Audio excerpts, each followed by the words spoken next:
2 Coríntios, capítulo 2,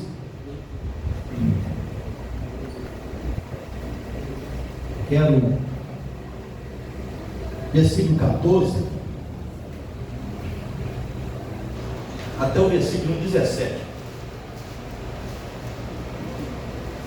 Segunda carta de Paulo aos Coríntios, capítulo de número 2, versículo 14 até o versículo 17. Na nossa direita aqui, os irmãos podem ler. Eu quero a sua atenção, nós já louvamos o Senhor. Agora nós vamos refletir na palavra dele. Amém? Podemos ler, irmãos? Diz assim: e graças a Deus que sempre nos faz triunfar em Cristo, e por meio de nós manifesta em todo lugar o cheiro do seu conhecimento. Porque para Deus somos o bom cheiro de Cristo, nos que se salvam e nos que se perdem.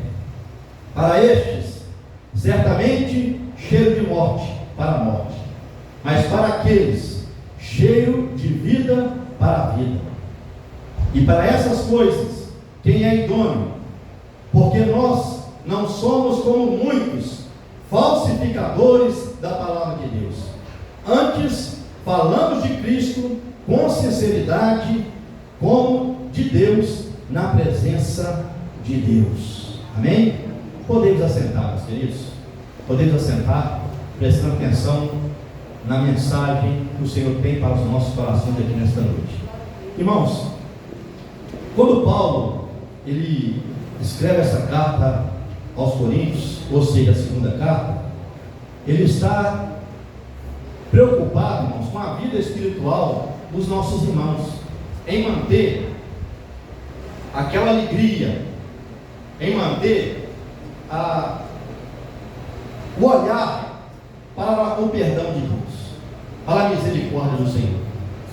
Paulo aqui, ele está demonstrando, ele faz questão que os irmãos saibam que ele ama eles, que mesmo quando ele foi rude, quando ele incentivou algumas pessoas a ser disciplinadas na igreja, não era porque ele queria envergonhar os irmãos, não é porque ele queria que os irmãos saíssem fora da presença de Deus, não.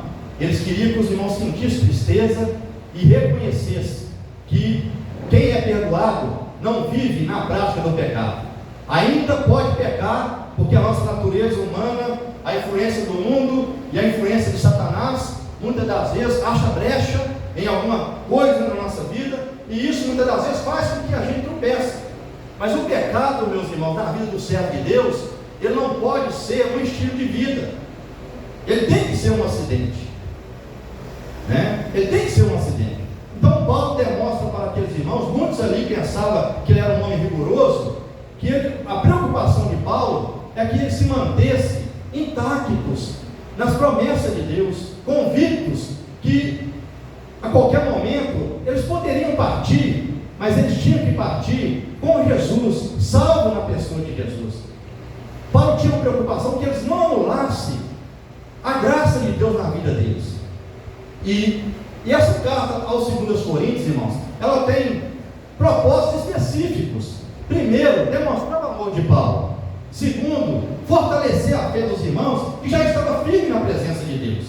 Em segundo lugar, irmãos, animar aqueles que estavam desanimados, confrontar os falsos mestres que tinham infiltrado na igreja de Coríntios. Porque uma coisa que eu quero que os irmãos entendam, infelizmente, irmãos, quando o pecado entrou no mundo, a verdade e a mentira, ela anda junto. Ela anda junto.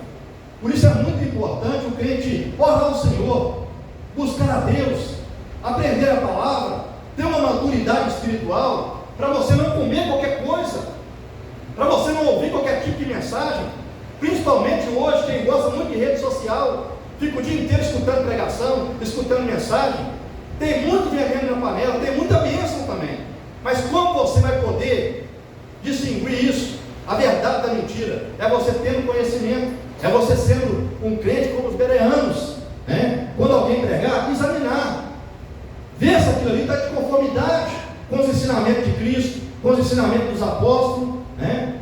Ou seja, tem muita gente procurando pregadores para massagear o seu ego. Olha, o pastor da minha igreja está pregando contra isso, mas tem um pregador famoso em tal lugar que ele concorda com isso. Um exemplo que eu vou dar aqui, né? Muitas das vezes a gente prega contra uma prática, uma conduta, muitas das vezes está fora do Evangelho. Quantos crentes hoje dentro da igreja, irmãos, gostando de beber, né?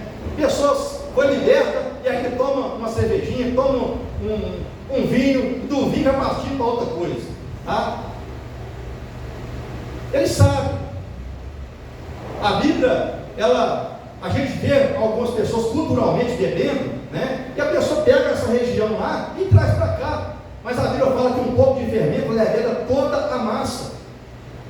Todas as coisas me são lícitas, mas nem tudo me convém. Essa foi a mensagem que Paulo pregou para os crentes de Coríntios. Então você tem que entender que Deus, nessas últimas dias que a igreja está vivendo, está nos chamando para aproximar mais dele. Nada, meu irmão, que venha, como se diz, manchar nossa vida, nossa conduta, ou talvez nos enfraquecer, tem que ter espaço na nossa vida. Você tem que ser, irmãos, como os recabitas. Os recabitas chamou a atenção do profeta Jeremias. Por quê? Porque eles obedeciam o seu Senhor. Eles não bebiam vinho. E ali, quando foi feita a proposta para eles, eles manteve firme nas suas convicções. Não, nós aprendemos que não devemos fazer isso, então nós não vamos fazer. Mas Israel já foi um mau exemplo. Israel, aquele povo beneficiado por Senhor, muitas das vezes saía fora das suas convicções, mudava de acordo com o ambiente, era como camaleão. E ali o profeta Jeremias repreendeu eles. E a igreja de Corinto não é diferente, porque a igreja de Corinto está o retrato do povo do nosso tempo hoje. É o mesmo, só muda o povo, só muda o contexto, né? Mas é o mesmo povo, porque tem na igreja esses três tipos de pessoas. Tem hoje aquelas pessoas que estão firmes, tem hoje aquelas pessoas que estão, muitas das vezes, passando por um momento de oscilação, e tem os falsos profetas hoje também, os falsos mestres, os falsos ensinadores. Porque, irmãos, eu falo com vocês, ser um pastor responsável, ser um pastor que quer cuidar do povo, se Deus não estiver com a gente, é muito difícil. Porque você luta para que a pessoa aceite Jesus, você ora para a pessoa discipular, você ora para levar alguém para Cristo, e se ele não tomar cuidado, chega uma pessoa em um minuto, desconstrói tudo aquilo ali, desconstrói aquilo, leva ele para o outro lado, e a pessoa acaba saindo fora do caminho, porque o versículo de número 12 aqui, de 2 Coríntios, capítulo de número 2, mostra a missão de Paulo. Paulo sai de Efésios e vai até Troade. Por que Paulo faz isso? Paulo esperava chegar ali e encontrar Tito, porque Tito também estava na outra embarcação, ele estava voltando, ele estava vindo, passando próximo ao mar Egeu. Paulo tinha o desejo de encontrar Tito para saber dele notícias do povo de Coríntios. E quando Paulo chega em Troade, ele ficou angustiado, porque ele queria ver Tito e não viu Tito lá. Ele não viu Tito, né? Ele acabou depois partindo para a Macedônia. Então agora ele escreve essa carta, a segunda carta aos Coríntios, para mostrar para os irmãos o seu empenho, o seu próprio testemunho, o seu esforço para manter eles firmes na presença de Deus, para que eles compreendessem o significado da morte de Jesus, o significado daquele sangue derramado, o significado daquela humilhação que Jesus passou, e também a oportunidade que eles estavam recebendo de uma tão grande salvação. E agora, como perdoados, como reconciliados, como uma nova criatura na presença de Deus, eles tinham uma missão: testemunhar o Evangelho. Não só viver Cristo na sua vida, mas ajudar aqueles que precisavam também se firmar na presença de Deus. E Paulo era um testemunho vivo disso. Por isso que ele usa essa palavra. Olha aqui: a graça de Deus sempre nos faz triunfar. Preste atenção nessa palavra, irmãos. Triunfar. Paulo usa aqui uma linguagem que eles conheciam muito bem. O povo da época, o povo de Corinto, sabia disso, tá? Essa palavra tem um significado significado muito grande, tá? Por quê? Por que a graça de Deus nos faz triunfar? Por que a graça de Deus nos faz triunfar? Os irmãos sabem o que é graça. Graça é o favor imerecido. Graça é o favor imerecido. Então, ou seja, o favor imerecido de Deus, que nós não merecemos, nos faz triunfar. Triunfar sobre o que, irmãos? Em primeiro lugar, irmãos, triunfo. Essa palavra é muito ampla, tá? A palavra triunfo aqui, ela tem um significado muito amplo. Por quê? Ela mostra o poder de Cristo na vida dos seguidores dele, que ajuda eles a superar as dificuldades, as provações. Essa palavra triunfar aqui, irmão, mostra para nós que nós recebemos o perdão dos nossos pecados. Muitos crentes hoje não entendem a profundidade do perdão, porque a sociedade hoje está tentando sufocar esse perdão na nossa vida, sufocar o entendimento do que é ser perdoado por Jesus. Até porque, irmãos, para muitos aí não existe pecado. Pecado é algo relativo. Pecado, isso é das questões patriarcais, mas nós temos que entender que o pecado fez com que Jesus fosse para a cruz. O pecado levou Jesus a receber uma coroa de espinhos. O pecado da humanidade fez Jesus receber prego nos seus pés, prego nas suas mãos, uma lança no seu lado. Que o pecado dessa humanidade fez Jesus receber bofetada, cuspe na cara. Que o pecado dessa humanidade, meus irmãos, fez Jesus ser humilhado, fez Jesus descer a maior ignomia. O que é isso? A maior vergonha. Fez Jesus ter ficado nu perante aquele soldado, receber escárnio. Tudo isso por causa dos nossos pecados, para nos dar direito à reconciliação, para outra vez termos o direito de aproximar de Deus. Isso religião não faz, isso religião não faz, isso tradição dos pais não faz, isso a ética não faz, a moral não faz, isso a faculdade não faz, o curso de medicina não faz, o curso de direito não faz, o curso de pedagogia não faz. Ou seja, nenhuma ciência humana faz isso que Jesus fez na minha vida e na sua vida, pela sua graça e pela sua misericórdia. Porque a graça de Jesus nos faz triunfar. Primeiro, no ortogando salvação, nos concedendo a salvação. Outra coisa que a graça faz, irmãos, faz nos triunfar sobre as tribulações, sobre as dificuldades. Por quê? Porque nós, como servos, como perdoados, passamos por dificuldade, passamos por luta, e através da graça de Deus nós triunfamos nessas dificuldades. Por quê? Jesus disse que nós no mundo nós teríamos aflição. Evangelho de João, capítulo 16, versículo 33. No mundo teria aflição. Isso significa o quê? Que nós também vamos ter aflição. Mas uma coisa eu quero que você entenda, irmão: nós não estamos sozinhos, tá? Isso a gente usa muito essa expressão, mas está errado. Jesus venceu, vocês vão vencer também. Não, está errado. Jesus não está prometendo isso aqui não, tá? Ele está prometendo estar conosco, nos ajudando, nos fortalecendo no momento que você não consegue mais, no momento que a luta está renhida. Ele promete estar com você para te fortalecer, para te ajudar. No momento que você não consegue orar, o Espírito Santo vai levar as tuas orações até o céu com gemidos inexprimíveis. Ele vai estar com você te consolando, trazendo sobre você força. Porque ai de nós se não fosse a força do Senhor, ai de nós se não fosse a bênção de Deus do nosso lado. Então a graça de Jesus nos faz triunfar nas tribulações. Então você que hoje está aqui nesse culto, está passando por dificuldade, muitas das vezes você não encontra solução, Deus te trouxe aqui para dizer para você que Ele está com você. Ele está com você nessa luta. Você não está sozinho. Acalenta o teu coração. Não deixa o inimigo entristecer o seu coração. Porque é nesses momentos de fragilidade, meu irmão, que nós ficamos vulneráveis. Que nós ficamos muitas das vezes fracos e o inimigo ganha espaço. Mas quando a gente vai atentar para aquilo que está na palavra de Deus, o Senhor nos fortalece, o Senhor nos dá graça. Amém? Irmãos, a graça de Cristo nos faz triunfar sobre a morte.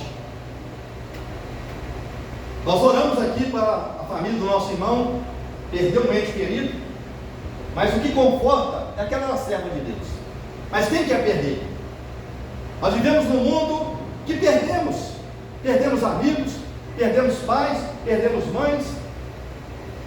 É por isso que eu quero que você aprenda uma coisa: o amor de Deus é muito grande na nossa vida.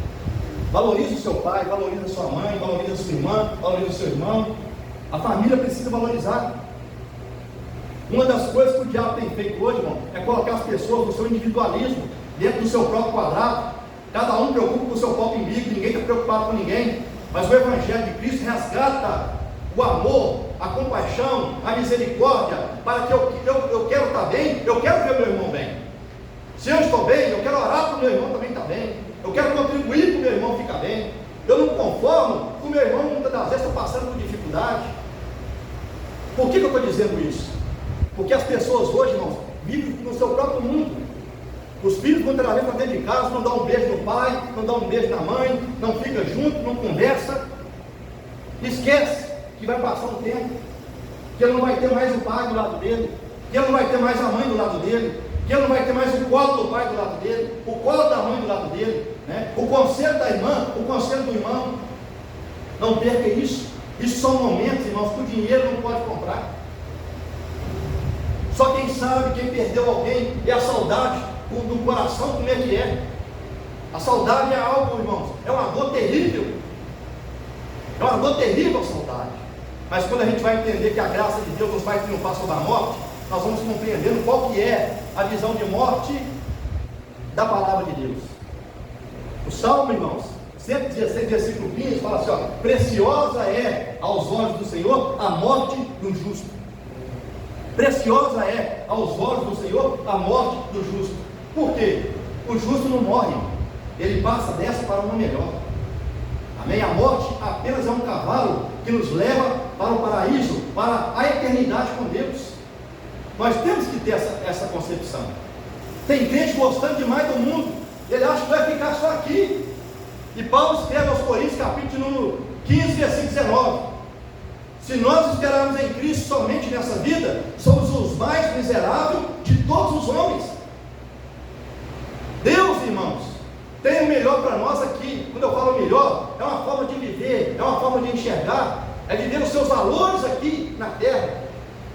E quando a gente vive Cristo aqui, pode ter certeza que a eternidade está nos esperando.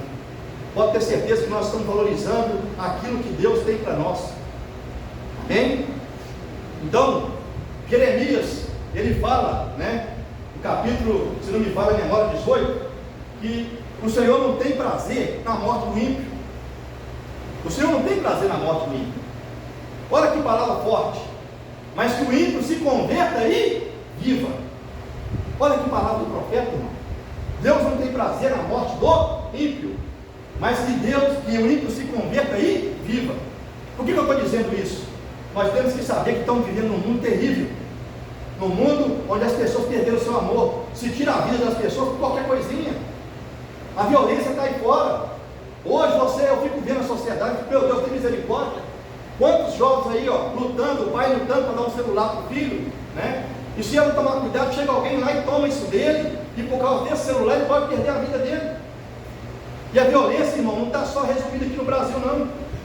Eu não estou aqui para falar notícia ruim para vocês, mas para dar ênfase na mensagem, para a gente entender o tanto que nós precisamos agradecer a Deus pela vitória sobre a morte, né? Eu recebi a notícia da minha irmã que está em Portugal agora. Aconteceu uma tragédia lá em Portugal, e isso abalou, a minha irmã ficou abalada, porque ela não esperava isso acontecer lá, né? Um cigano matou 3 pessoas. Sabe por que ele matou 3 pessoas? Só porque ele não cortou o cabelo dele. Ele chegou para cortar o cabelo, um barbeiro, é um brasileiro, e cigano em Portugal, irmãos, que nem polícia mexe com eles. É uma raça lá que é respeitada e todo mundo tem medo deles, tá? Pode conversar com o português para você ver que você vai falar a mesma coisa com vocês. E esse cigano chegou lá na barbearia e falou assim: olha, eu corto meu cabelo. O rapaz falou assim: eu vou cortar, mas eu estou na hora do almoço, você espera um pouquinho. Ele chegou querendo cortar o cabelo e a pessoa não quis, porque estava na hora do almoço dele. Aí chega um casal de brasileiros lá, conhece ele, começou a conversar.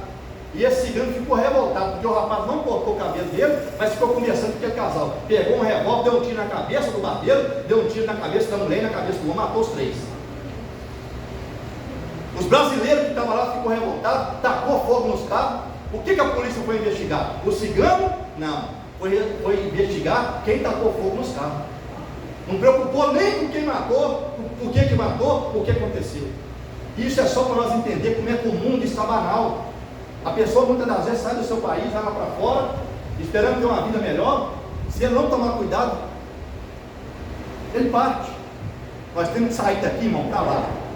Para lá não vai ter tristeza, para lá não vai ter angústia, para lá não vai ter dor, para lá não vai ter injustiça, para lá não vai ter esse tipo de situação, porque lá não entra pecado, lá não entra dor, lá não entra pessoas injustas, amém? Então, nessa terra, qualquer lugar que nós estivermos, nós estamos correndo perigo, Será que os irmãos que estão aqui hoje pensam que amanhã você, quando sair para trabalhar, pode acontecer alguma coisa com você? Você não está esperando.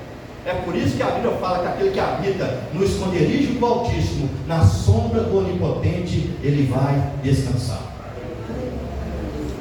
A graça de Deus nos faz triunfar na morte. Vai triunfar na morte. Então, por que eu estou dizendo isso? Enquanto nós temos tempo, vamos procurar viver o melhor.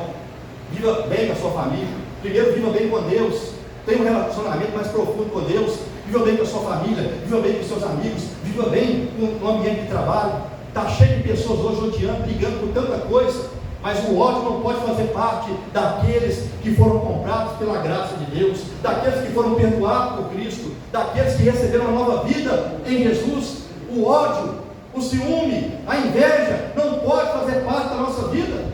Deus é que transforma isso, meus irmãos, amém? Então a graça de Deus nos faz triunfar sobre todas essas situações, sobre a doença. Tem tanta coisa profunda aqui, mas quando Paulo fala isso aqui, irmão, presta atenção, que eu não posso deixar de falar. Quando Paulo fala assim, ó, a graça de Deus nos faz triunfar, sabe o que Paulo está querendo dizer? Está chamando a atenção dos irmãos para o cortejo romano. O que acontecia na época? Quando o exército romano batalhava contra os inimigos e vencia, sabe o que eles faziam? Os generais romanos, eles pegavam a primeira coisa, os despojos de guerra, traziam, vinha, eles faziam um cortejo triunfal. Os imperadores faziam questão de chamar toda a população para fazer um cortejo. E ali vinha quem? Os generais com os despojos de guerra. E as pessoas que não morriam na guerra, tudo vinha acorrentado atrás. Tudo, primeiro chegava quem? Os generais, nas suas pompas, nos seus cavalos pomposos, com os despojos de guerra, mostrando ali as suas armas. Depois vinha quem? Vinha as pessoas que foram pegas na guerra, tudo acorrentado. E quando acontecia esse cortejo, eles pegavam as especiarias e julgavam ali no meio daquele cortejo, tá? Era uma fragrância que exalava um grande cheiro no meio das pessoas. E ali, aquelas pessoas que viam os generais vitoriosos, sabiam que aquele cheiro era cheiro de vitória, era cheiro de bênção, era cheiro de vida. Mas para aquelas pessoas que estavam acorrentadas e recebia aquele cheiro, sabia assim, olha, daqui a pouquinho nós vamos morrer, daqui a pouquinho nós vamos morrer, porque esse cheiro e esse cortejo, lá no final nós vamos morrer, porque nós somos prisioneiros. Aí por isso que Paulo fala que nós somos o bom cheiro de Cristo. Para aqueles que se salvam, o bom cheiro, mas aqueles que se perdem, também o bom cheiro. Por que Paulo está dizendo isso, irmão? O Evangelho, meus queridos, presta atenção, ele produz dois efeitos, tá? Na vida de quem serve a Deus e na vida de quem não serve a Deus. Isso aqui fala de testemunho cristão, de pessoas que entenderam a obra de Deus na sua vida. Como Paulo estava ali esforçando para ajudar aqueles irmãos, para fortalecer a fé daqueles irmãos, porque eles sabiam o que Deus tinha feito na vida de Paulo, a transformação que Deus tinha feito de Paulo. Então o testemunho de Paulo exalava na vida da igreja como o bom perfume de Cristo na vida daqueles irmãos, incentivando eles a ser melhor, incentivando eles a continuar buscando a Deus, vencendo as dificuldades, vencendo as fraquezas e olhando para Cristo. O testemunho de Paulo influenciava eles, era como um perfume que exalava na vida daqueles irmãos. Mas também, meus irmãos, o testemunho de Paulo era um testemunho de morte para aqueles que não queriam saber de Jesus, para aqueles que não queriam o Evangelho, para aqueles que queriam continuar no pecado, para aqueles que queriam continuar na desobediência, para aqueles que queriam continuar na sua vida miserável. O testemunho de Paulo, a transformação de Paulo, para eles era um testemunho, ou seja, uma fragrância de morte, porque a qualquer momento eles vão passar dessa terra e vão viver eternamente longe de Deus. Essa mensagem é profunda, meus irmãos. Eu quero que você entenda isso aqui nessa noite. A pregação do Evangelho produz dois efeitos na vida das pessoas. É por isso que você tem que preocupar com o seu testemunho. Tem muitos crentes hoje que não preocupam com isso. Eu estava falando com uma pessoa hoje, falei, olha, Deus fez algo muito grande na sua vida, mas toma cuidado, porque você é o bom cheiro de Cristo, você está exalando um bom cheiro, uma boa fragrância na vida das pessoas, porque aqueles colegas seus que te conhecem, aquelas pessoas que sabem o que você fazia, quando vê você vindo para a igreja, quando vê você pregando o Evangelho, vai olhar para você realmente, vai dizer assim, realmente Deus fez algo na vida daquele homem, Deus transformou a vida daquela mulher, Deus transformou a vida daquele jovem. Olha, esse jovem era um jovem que fazia isso, esse jovem não respeitava o pai dele, esse jovem era terrível, mas agora ele é um jovem que anda com respeito, ele é um jovem que respeita a sua família, ele é um jovem que respeita o seu patrão, ele é um jovem que gosta de trabalhar, ele é um jovem que respeita as pessoas e principalmente teme o nome do Senhor. Realmente ele teve um encontro com Jesus, bendito é o nome do Senhor, e através disso, meus irmãos, eles vão ser influenciados a buscar também a bênção de Deus na sua vida, a buscar o perdão de Deus na sua vida, a buscar a misericórdia de Deus na sua vida, a buscar uma ressignificação na sua vida, porque muitas pessoas estão mortas, meus irmãos, muitas pessoas hoje não têm perspectiva de nada, mas através do Evangelho nós somos ressignificados para uma nova vida na presença de Deus. E eu quero que você nesta noite seja tocado, seja impactado com a presença de Deus, porque Deus fez algo na sua vida e você não pode ficar calado, você não pode deixar a luta, a dificuldade, nada para isso, porque o seu testemunho exala o cheiro de Jesus na vida das pessoas. Bendito é o nome do Senhor. Bendito é o nome do Senhor. E falando isso aqui, meus queridos, olha para vocês verem, quando Zaqueu teve um encontro com Jesus, Lucas capítulo 19, versículo 1 até o 10. Quando Zaqueu teve um encontro com Jesus, era um homem que não era bem visto pelos judeus. Por quê? Cobrador de impostos. Só pelo fato de ele estar lá cobrando impostos, só pelo fato de ele estar fazendo algo que eles consideravam como traidor da pátria. Mas quando Jesus entra na casa desse homem, quando Jesus chega lá, Jesus já sabia o que realmente esse homem queria.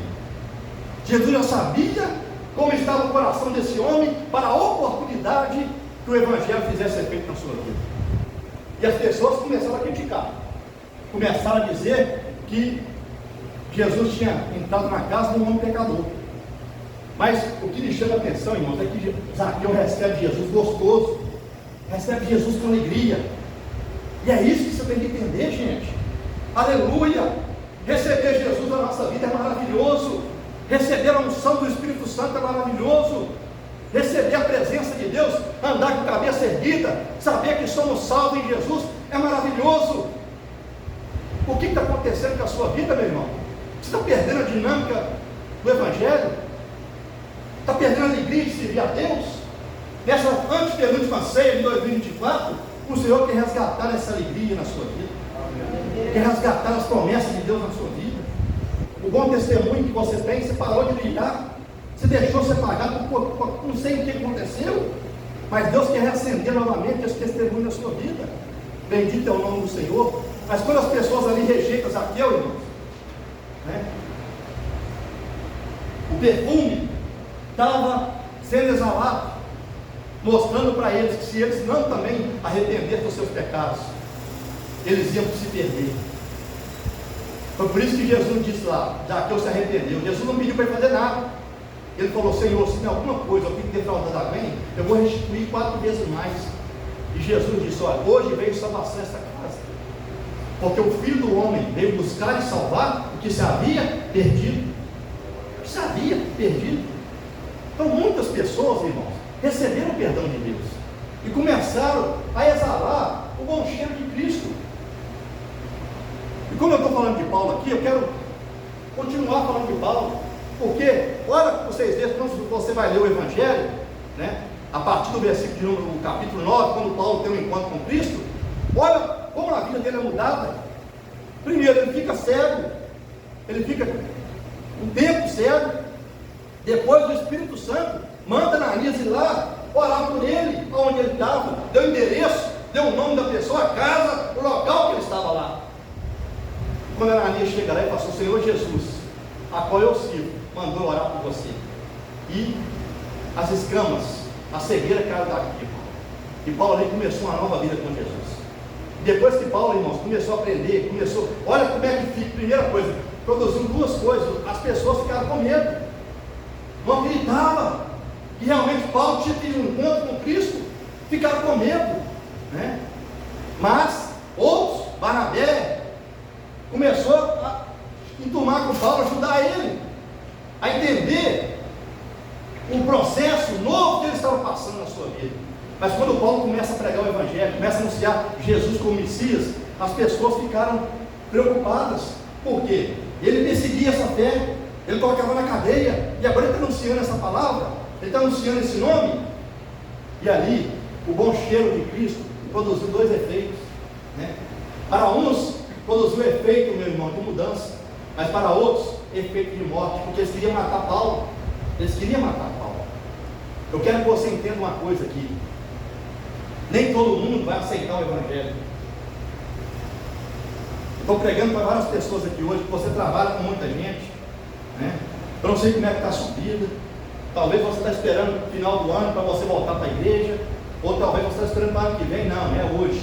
Sabe por quê? O amanhã não te pertence. Você tem conhecimento do Evangelho, você sabe o que realmente Jesus fez. Hoje é o seu dia. Hoje é o dia de você voltar para os braços do Pai. Hoje é o dia de você reafirmar os seus compromissos com Deus. Por quê? Porque Deus conta com você. Os tempos estão abreviados, os dias estão muito corridos. Nós corremos para lá, corremos para cá, corremos para lá. Se nós não tomar cuidado, parece que 24 horas não dá para você fazer nada. O tempo está abreviado. Cada dia muita gente parte, de um jeito ou de outro, muita gente vai. Mas que eu e você possamos estar aqui fazendo a vontade de Deus, exalando o bom perfume de Cristo na vida das pessoas, mostrar para eles que nós não temos só conhecimento teórico da palavra, que nós temos uma experiência com Deus, nós temos uma experiência de perdão, nós temos uma experiência de misericórdia, nós temos uma experiência de renovação na presença do Senhor. Nós conhecemos quem é Jesus de verdade. Nós conhecemos. Teve um dia, eu conversando com uma pessoa que tenta desconstruir as ideias religiosas das pessoas, que não aceitam, né, que não concordam com religião. Eu falei para ele assim: meu filho, você não conhece o que é ter uma experiência com Deus. Você jamais vai conseguir anular essa convicção do coração de um crente. Tá? Quando eu falo crente, é homem e mulher, jovens, qualquer pessoa que tem uma experiência com Deus. Que tem uma experiência com Deus. Já pensou? Se alguém chegasse perto daquele leproso, né? Aquele leproso que foi curado, e tinha aquele ritual todo que tinha que ser feito, né? O homem, para andar na rua, tinha que colocar a mão na boca, gritar: leproso, leproso, ninguém queria ter contato com ele. E esse homem chega perto de Jesus, adora Jesus e fala: Senhor, se o Senhor quiser, o Senhor pode me tornar limpo. Mateus capítulo 8, versículo 1 até o 4. E Jesus diz: eu quero ser limpo. Jesus toca nesse homem e na mesma hora esse homem é curado. Pensa se alguém falasse que Jesus não cura. Pensa, como seria a resposta desse homem? Como seria? Irmão, Jesus tem curado o câncer na atualidade.